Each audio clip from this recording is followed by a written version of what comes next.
Hello and welcome to 100% maths. आज हम इस वीडियो में करेंगे क्लास 11th का चैप्टर नंबर 10 स्टार्ट करने जा रहे हैं, that is straight lines. This is a very very important chapter from exam point of view.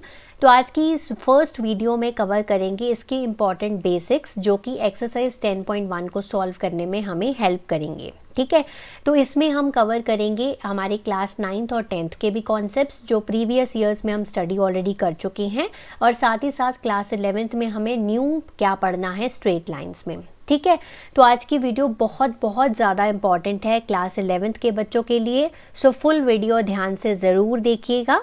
आइए वीडियो स्टार्ट करते हैं। तो starting with the basics of this chapter, तो ये जो सारी चीज़ें मैंने यहाँ पर लिख रखी हैं ये ऑलरेडी हम अपनी अर्लियर क्लासेस 9th और 10th दोनों में डिस्कस कर चुके हैं।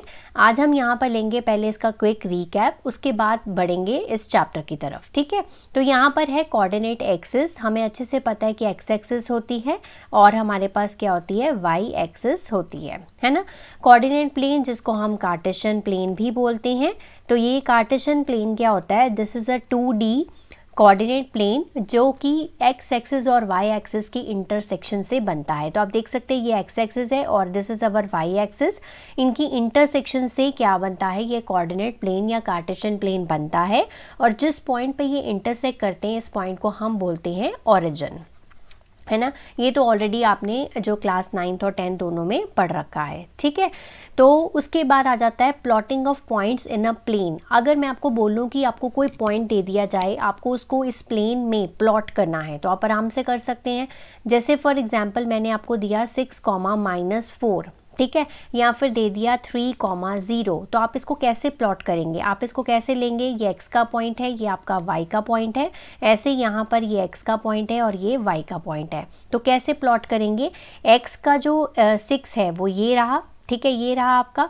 देन जो y का -4 है वो ये रहा। तो आपका ये जो पॉइंट है ये 6 इस तरफ आ गया और ये -4 इस तरफ हो गया। तो ये आपका 6, -4 जो है वो पॉइंट प्लॉट हो गया। ठीक है, दूसरा पॉइंट मैंने दिया आपको 3, 0, तो 3 कहाँ है एक्स एक्सिस का ये, और वाई का तो कोई डिस्टेंस है नहीं, तो ये 3, 0 आपका ये पॉइंट हो गया। ठीक है, तो आपने नोट किया कि ये जो पॉइंट है 6, -4 है, ये क्या है, 6 यूनिट्स जो है वो क्या है, 6 units from the y axis, है ना, 6 units from the y axis है, और हमारा जो 4 यूनिट्स है that is the distance from the x axis. ठीक है, इस तरह से आप ये जो पॉइंट्स है वो प्लॉट करते हैं प्लेन के अंदर। ये हमने ऑलरेडी डिस्कस किया हुआ है छोटी क्लासेस में। इसके बाद आ जाता है distance between 2 points, section formula, area of triangle. ये हमने क्लास 10th में पढ़ा था कोऑर्डिनेट ज्योमेट्री में। ठीक है, अगर किसी को याद है तो वेल एंड गुड है, नहीं तो मैं आगे इसका क्विक रिकैप देने जा रही हूँ, बस ध्यान से देखिएगा। फिर इसी की एक्सटेंशन जो है वो ये स्ट्रेट लाइंस चैप्टर है। ओके, अब हम पढ़ते हैं सबसे पहला हमारा distance formula, very important formula.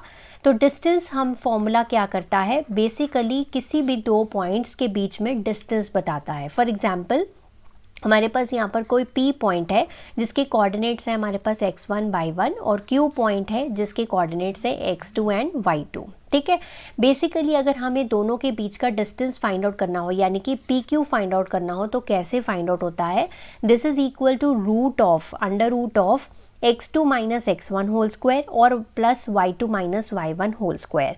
अब यहाँ पर आप चाहे तो x1 - x2 का होल स्क्वायर लिख लो और y1 - y2 का होल स्क्वायर लिख लो, ये आपकी विश होती है। ये फॉर्मूला इस तरह से भी यूज़ हो जाता है, इस तरह से भी। क्यों ऐसा, क्योंकि जो भी आएगा, जैसे फॉर एग्जांपल अगर इसके x2 - x1 करके 3 आया तो 3 का स्क्वायर भी 9 ही होगा। अगर ये -3 आता है तब भी क्या होगा, 9 ही होगा। मतलब कि नेगेटिव नंबर और पॉजिटिव नंबर का स्क्वायर हमेशा बराबर होता है, इसीलिए कोई फ़र्क नहीं पड़ेगा चाहे आप x1 - x2 लिख लो, चाहे आप x2 - x1 लिख लो। ठीक है, अब अगर मैं बोलूँ आपको कि 6, -4 एक पॉइंट है और एक पॉइंट है आपके पास 3, 0 जो हमने अभी अभी प्लॉट किए थे। ठीक है, इनके बीच का डिस्टेंस मुझे फाइंड आउट करके बताओ। लेट अस से ये हमारा P पॉइंट है, ये हमारा Q पॉइंट है। ठीक है, इसके कोऑर्डिनेट्स को मैं ले लेती हूँ x1, y1, और इसके कोऑर्डिनेट्स को मैं ले लेती हूँ x2 एंड y2। ठीक है, अब ये फॉर्मूले में लगाकर मैं इसका जो डिस्टेंस है वो आराम से फाइंड आउट कर सकती हूँ। तो मैं x2 माइनस x1 वाला लगा रही हूँ। सो 3 माइनस 6 का होल स्क्वायर, ठीक है, देन 0 माइनस माइनस 4 का होल स्क्वायर, ठीक है। सो दिस इज माइनस 3 का होल स्क्वायर, दिस इज 4 का whole square, this is 9 plus 16, तो ये होते हैं 25 और रूट ऑफ 25 इज 5, ठीक है।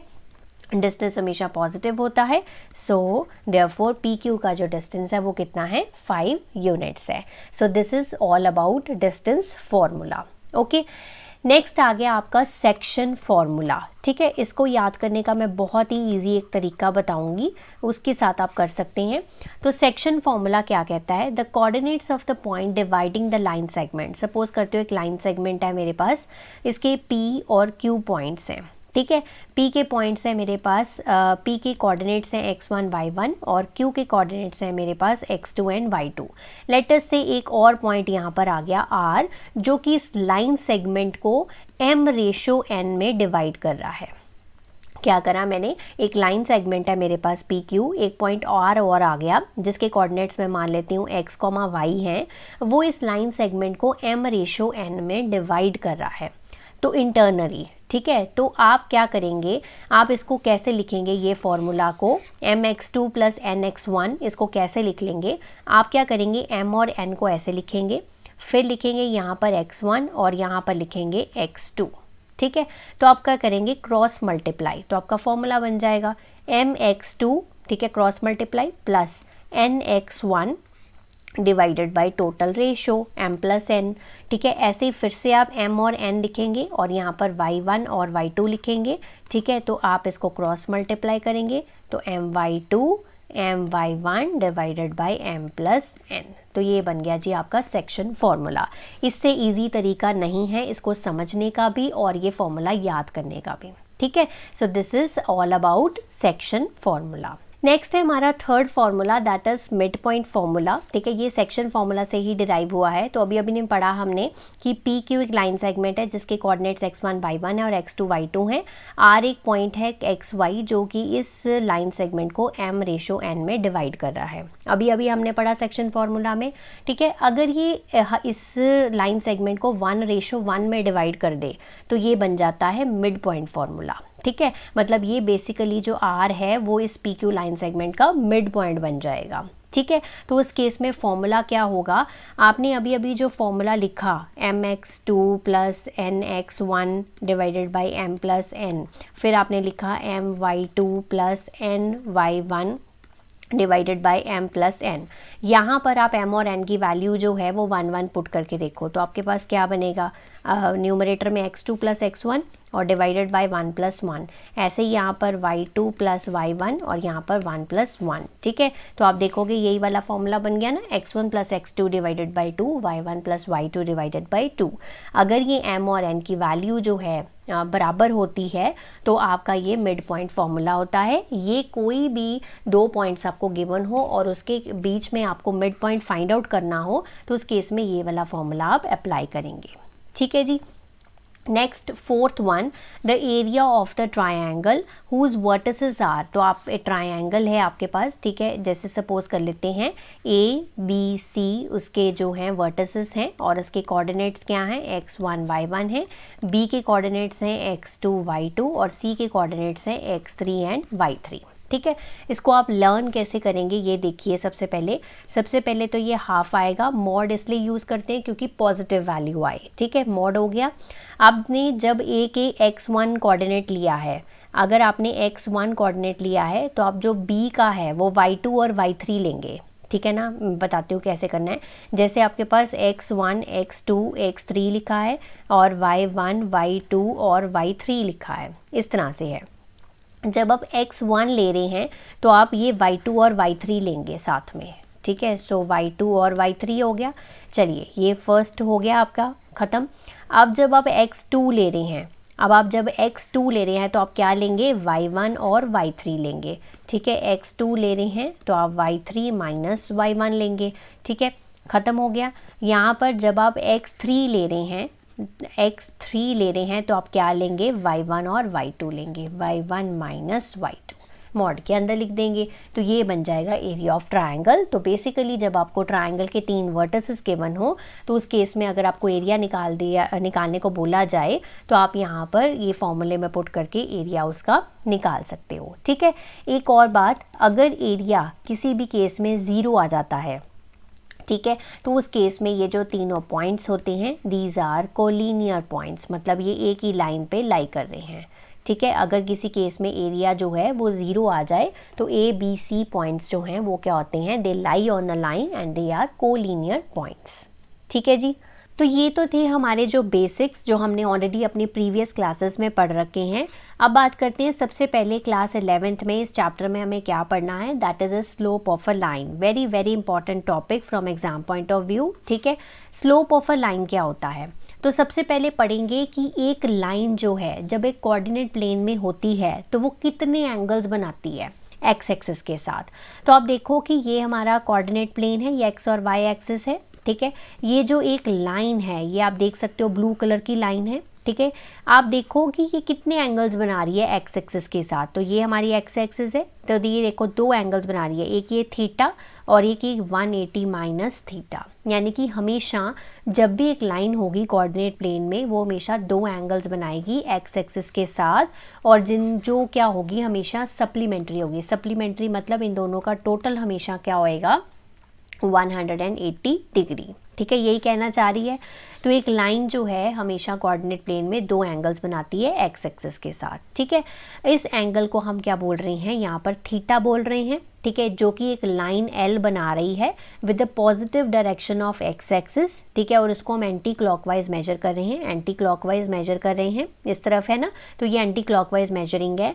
इसको हम बोलते हैं इंक्लाइनेशन ऑफ द लाइन, मतलब इस थीटा को हम क्या बोलते हैं, कितनी इंक्लाइनेशन है लाइन की। ठीक है जी, क्लियर है। थीटा जो है इसकी वैल्यू क्या रहेगी, इसकी वैल्यू रहेगी हमेशा 0 डिग्री से लेकर 180 डिग्री तक। ठीक है, अब 2 लाइंस के बारे में बात करेंगे यहाँ पर, एक हॉरिजॉन्टल लाइन और एक वर्टिकल लाइन।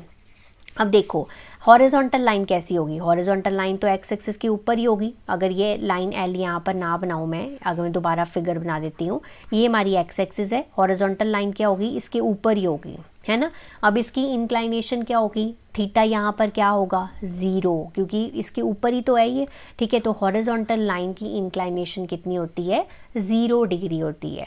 और अगर मैं वर्टिकल लाइन की बात करूँ तो वर्टिकल लाइन कैसी होगी, ऐसी होगी। ठीक है, इसके वाई एक्सिस के ऊपर होगी, तो इसकी इंक्लाइनेशन कितनी होगी, 90 डिग्री होगी। तो आपने याद रखना है कि हॉरिजॉन्टल लाइन की इंक्लाइनेशन 0 डिग्री होती है और वर्टिकल लाइन की इंक्लाइनेशन 90 डिग्री होती है। ठीक है, अब अगर थीटा जो है वो इंक्लाइनेशन है लाइन की, जो टैन थीटा होगा उसको हम बोलते हैं स्लोप और gradient of a line L.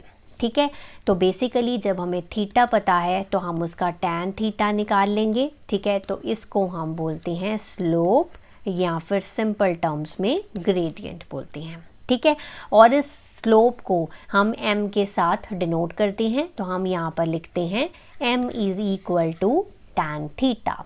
ठीक है, अच्छा चलो ये लाइन को हम बाद में पढ़ेंगे, पहले अभी हमने 2 लाइंस के बारे में डिस्कशन की थी। सबसे पहली लाइन थी हॉरिजॉन्टल लाइन। ठीक है, अभी मैंने बोला था हॉरिजॉन्टल लाइन की जो थीटा है वो क्या है, 0 है, यानी कि उसका इंक्लाइनेशन क्या है, 0 डिग्री है।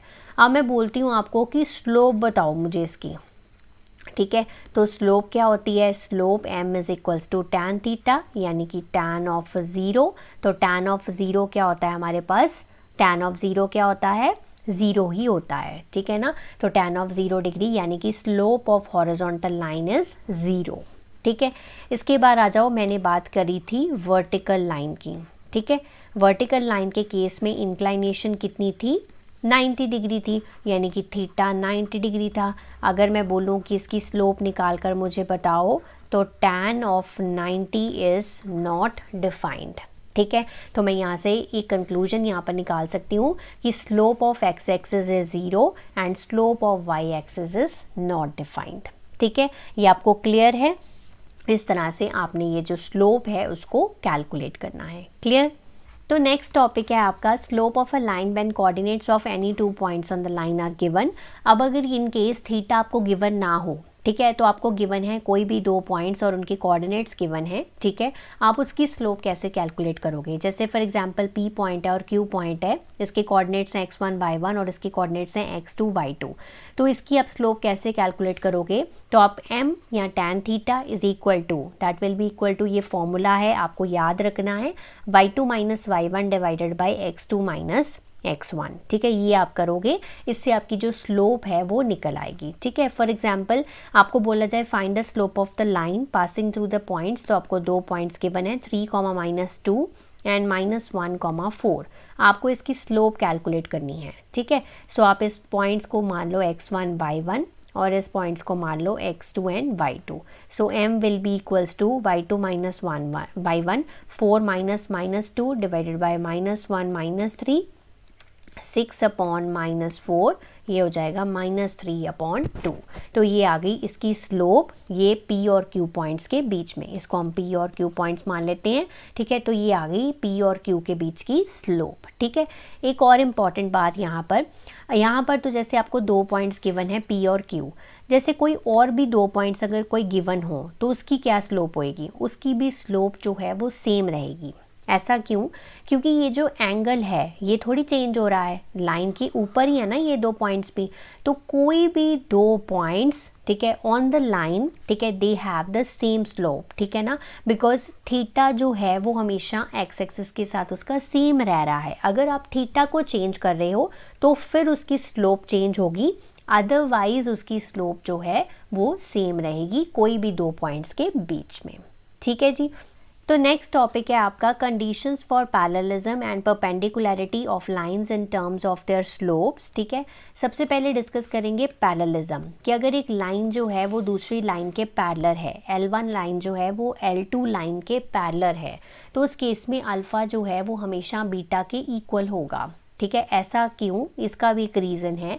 अगर सपोज कर लो कि आपकी एक लाइन है जो कि एंगल अल्फ़ा बना रही है विद द एक्स एक्सिस, और एक और लाइन है इस तरह से ले लो, ठीक है, और वो एंगल बीटा बना रही है, तो अगर इस केस में अल्फ़ा जो है वो बीटा के बराबर नहीं होगा तो क्या ये लाइंस आपको पैरेलल दिख रही हैं? नहीं दिख रही हैं, होंगी भी नहीं, ठीक है। ये कहीं ना कहीं जाकर इंटरसेक्ट कर जाएंगी, ठीक है। तो पैरेलल लाइंस होने के लिए उनका same angle banana with the x axis is must, ठीक है। और अगर अल्फ़ा बीटा के बराबर हुआ तो जब हमने इसका टैन अल्फ़ा या टैन बीटा निकाला, यानी कि उसकी स्लोप निकाली, तो वो भी क्या होगी? इक्वल ही होगी। सो देयरफॉर कोई भी 2 लाइंस हैं, L1 और L2 जैसे लाइंस हैं, उनको पैरेलल होने के लिए ये ज़रूरी है कि उनकी स्लोप्स जो हैं वो इक्वल हों, ठीक है जी। और कन्वर्सली अगर हम इसे पढ़ें कि अगर स्लोप इक्वल है, ठीक है, तो स्लोप अगर इक्वल है तो m1 m2 अगर इक्वल है तो टैन अल्फ़ा हमेशा टैन बीटा के इक्वल होगा, तो अल्फ़ा यहाँ से बीटा के बराबर ही होगा।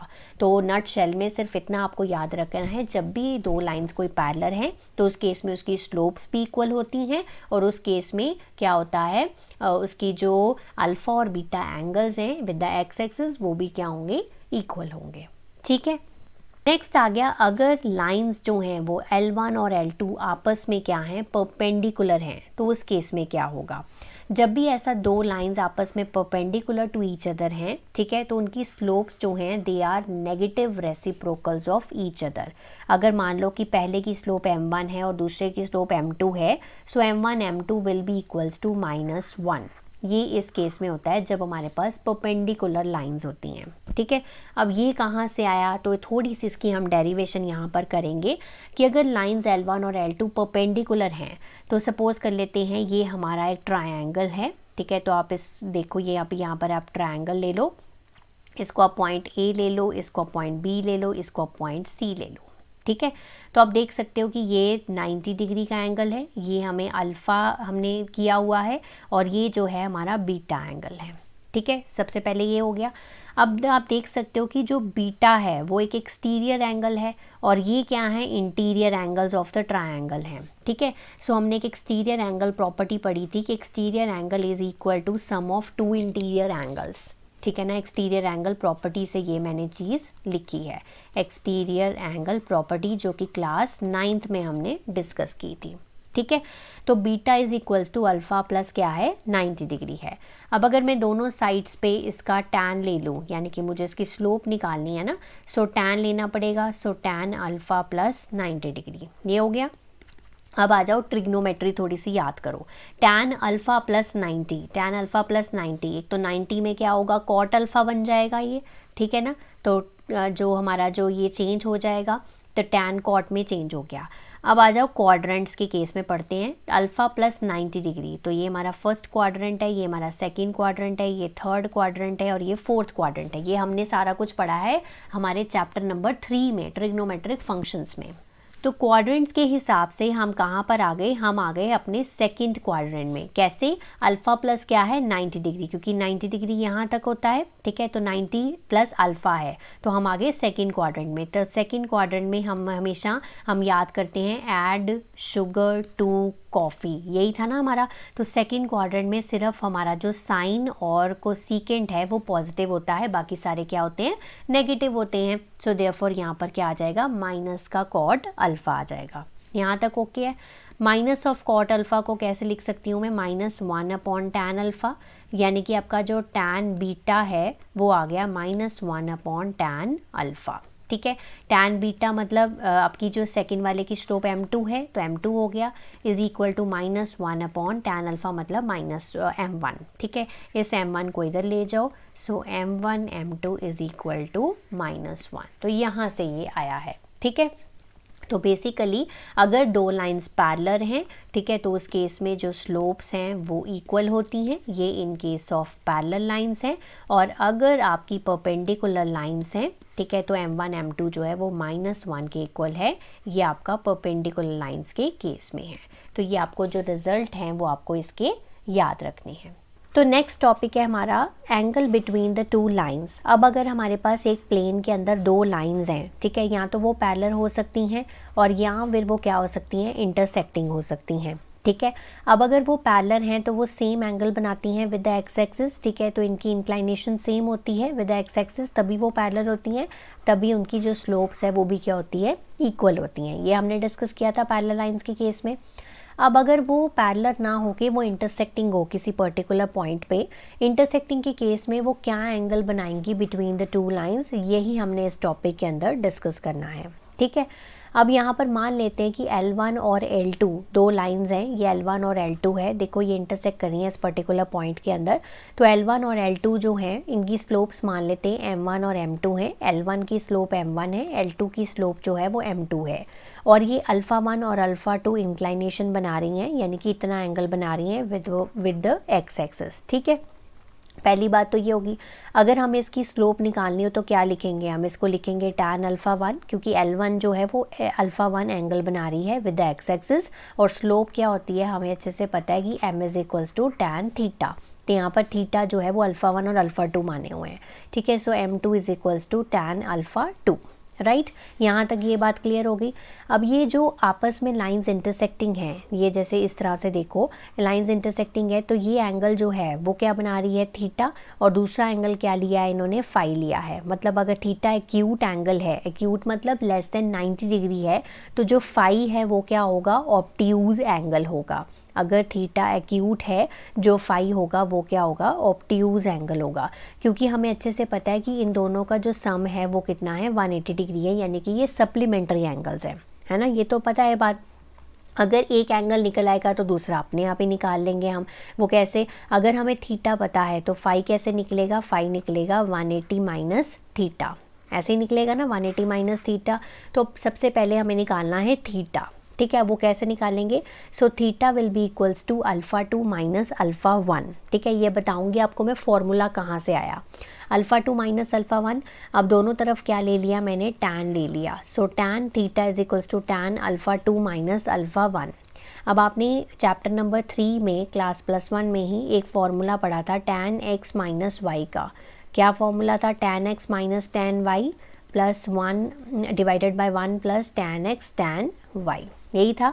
इसी में ये चीज़ अप्लाई करी है, x की जगह पे अल्फ़ा 2 है और y की जगह पे अल्फ़ा 1 है। सो tan alpha 2 minus tan alpha 1, 1 plus tan alpha 1 tan alpha 2।